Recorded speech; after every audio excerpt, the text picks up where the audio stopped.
Whether you know it or not, you have a personal brand. Just Google yourself.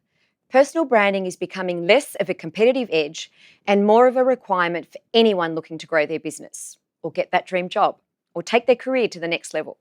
Well, here are some stats. When brand messages are shared by a person, they get 561% more reach. Brand messages are reshared 24 times more frequently when posted by a person. On average, a personal brand will have 10 times more followers than a company and 10 times more engagement. 77% of consumers are more likely to buy when the CEO of the business engages on social media directly. Now, joining me today is Monica Rosenfeld, personal brandifier, PR expert, MC, and so much more. Welcome, Monica. Thank you so much, Angela. Look, those stats are compelling. Yeah. 561% more reach when a brand is shared by a personal brand. Absolutely. As opposed to just the company. Yeah. So we trust people. Mm-hmm. Yeah. More than a name. Why have you understood and recognised the power of personal branding now? You've been in PR for a long time. Yeah. And what are you seeing? What I see is exactly what you said. People follow people. So I always encourage my clients to put themselves out there, have a voice. They have so much expertise to share and they have so much value to give. So go on out there and give it freely, through media, through social media and all the other ways that they can be sharing their content and stories. Because it's vital in today's day and age to differentiate yourself through your personal brand from your competitors. And by doing that, you increase the trust and credibility in your brand and in your business. Because they put a name and a face. A name and a face. And it's also about what you're bringing to the table. So there's quite a lot that goes into crafting and creating a personal brand.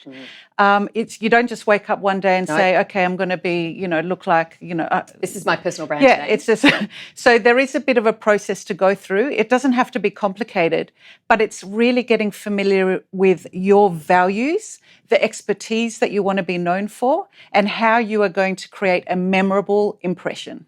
So if we look at it from a corporate perspective, the corporate world has done personal branding forever. Yes. So CEOs of businesses have always been the spokesperson. Yes. We've come to expect that. Yes. SMEs haven't quite understood that they are their spokesperson. Absolutely. And it's time for them to put themselves forward because they think they're intertwined with the brand and therefore they don't need to. Yeah. But that's the new way of doing business is your personal brand. You're representing the company, you're your own spokesperson. Yeah.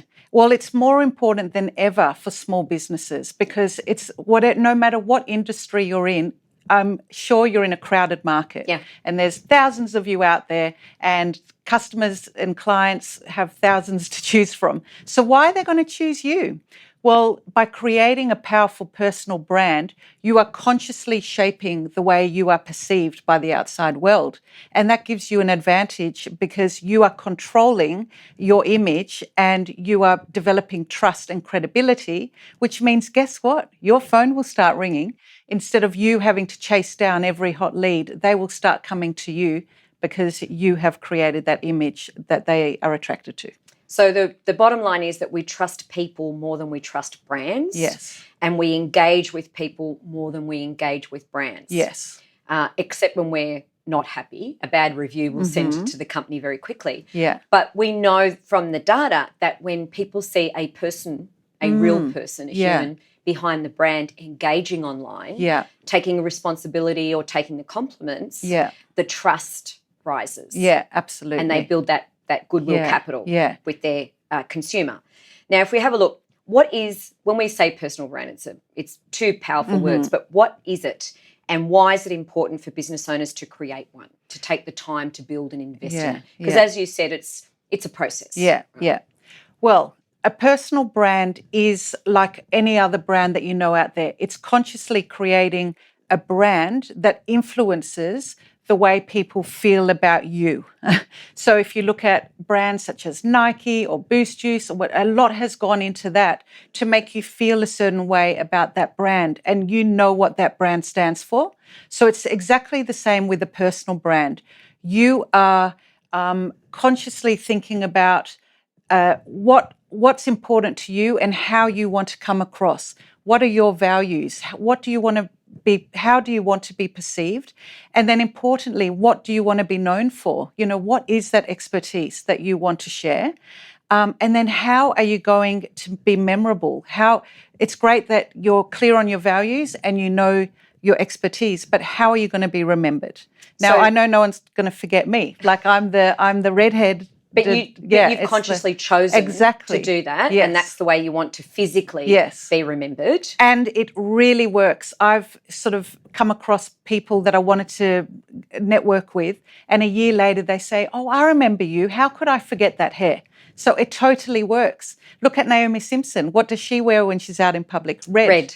So we know that. A lot of people that you do recognise out there have that memorable element to their physicality. So taking time to invest and build in your brand is part of the process, as you're saying. It's not only the values. So there's the behind the brand, how you are perceived and what you believe in and what you stand for, but how you look.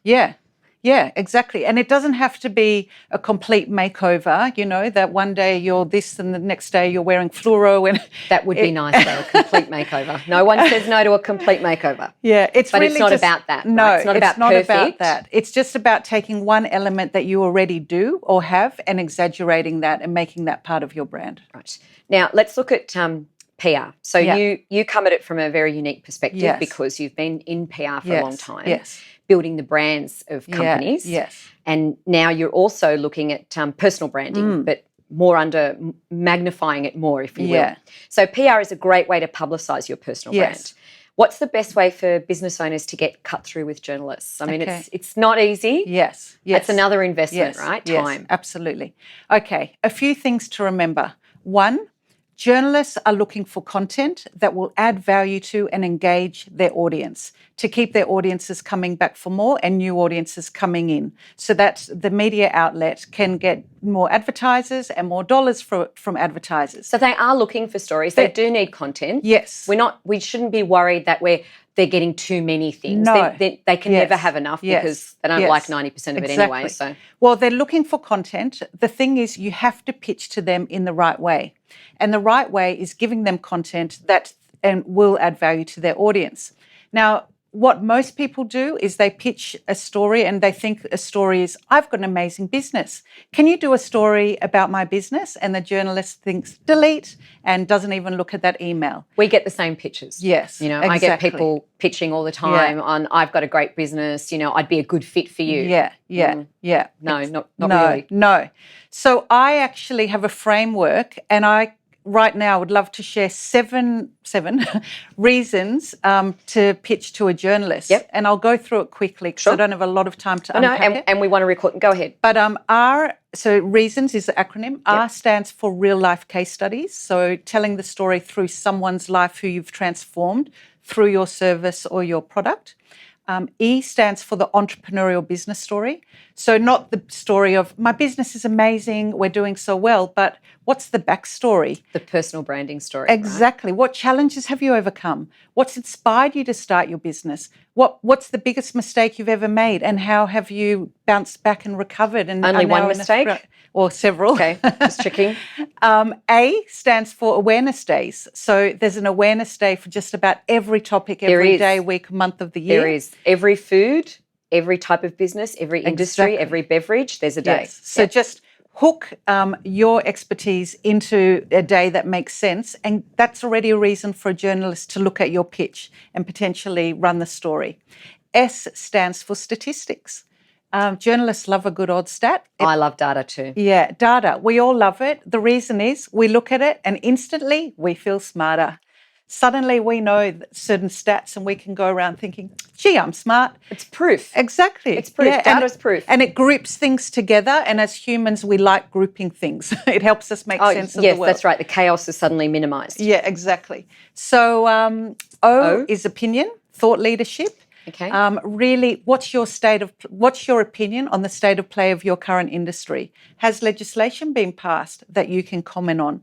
Or what is your expert opinion to do the thing that you do in your service? So if you're in HR, you know, how do you hire the best 50 plus employees? So literally just your expert opinion.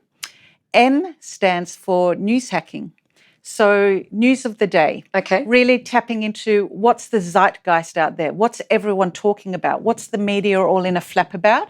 And is it a topic that you feel you can leap into the conversation with your opinion and your expertise? Because even though there might be news about something, it doesn't mean that the journos have necessarily found the angle, because it's the same news for everyone, right? Today's news, the topic is hot around everyone. What they want is a different view to present and stand out better. And when a topic is hot, it means it's getting a lot of engagement, which means the journos want to keep the story going. Okay. And the only way they can keep it going is with new voices, new opinions, new stories, new anecdotes. And that comes from you guys out there who have stories and expertise to share. Well, what are some of the other ways they can amplify their personal brand SMEs? So besides journos or PR that way, how else can we point content out creation. So that's where content creation comes in.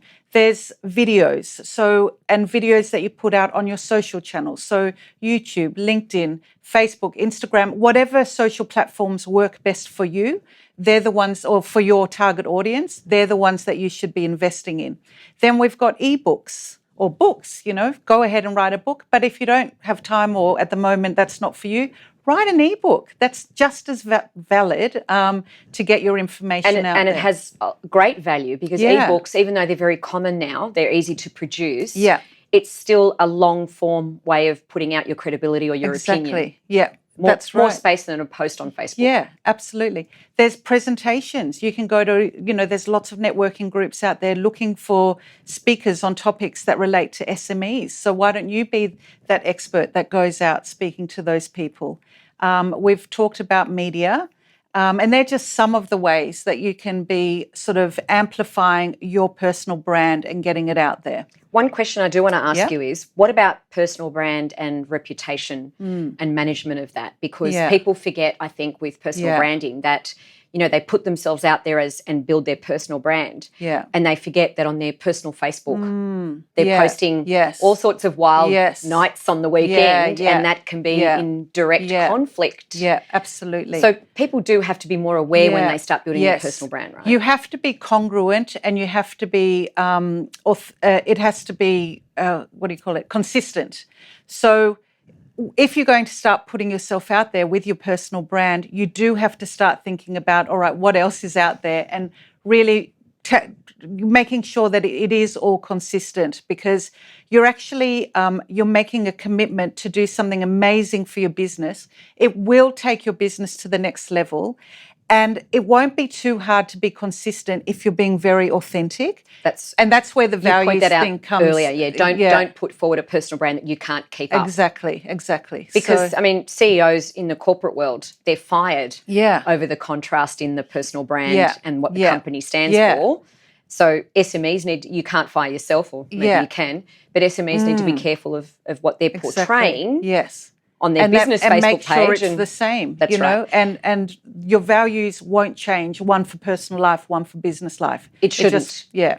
Are you worth more when you're building up your personal brand? Absolutely. Hello, look at Michelle Bridges. She's a personal trainer. How many personal trainers do we have out there? But look at what she has done with her personal brand. So there's just one example. That's a great example, because there are personal trainers everywhere, even the ones that are doing it part-time. Yeah.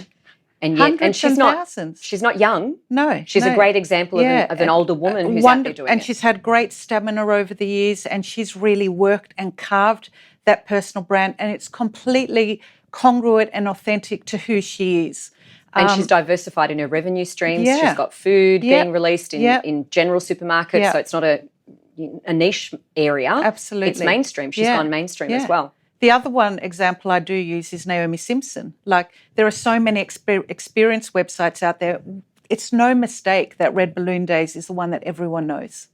A very high profile, that's right. It's hard, and it's hard to take away from that once that personal brand is at the forefront. Yeah. Because she doesn't confuse the two, you say them together. Exactly. You say them together. And she always puts that out there too. Yeah. So I think they're two extremely good examples, and you don't have to be a Michelle Bridges or a Naomi Simpson, but if you even start taking little baby steps just to amp up and put yourself out there and your personal brand out there, you will see the rewards, and that will motivate you to keep doing it, keep amplifying it, and you will watch your business grow. Even more importantly, it's another plan, right? You've got your business plan and you need to have your personal brand side by side. Absolutely. Thank you very much for joining us today, Monica. Thank you. It's been wonderful. As usual, thank you very much for your views. If you haven't subscribed, press the button. We're across all our social channels. If you have any tips, tricks, comments or stories, you can send them straight to me. news@smea.org.au. I will have a look at them before I delete them. A big shout out to our sponsors, the SME Association of Australia, and what they do for us. Without them, we wouldn't be here. And an even bigger shout out to ASCII Live Media, because without them, we wouldn't be in front of you. Thanks very much for joining us. Thank you. Thank you.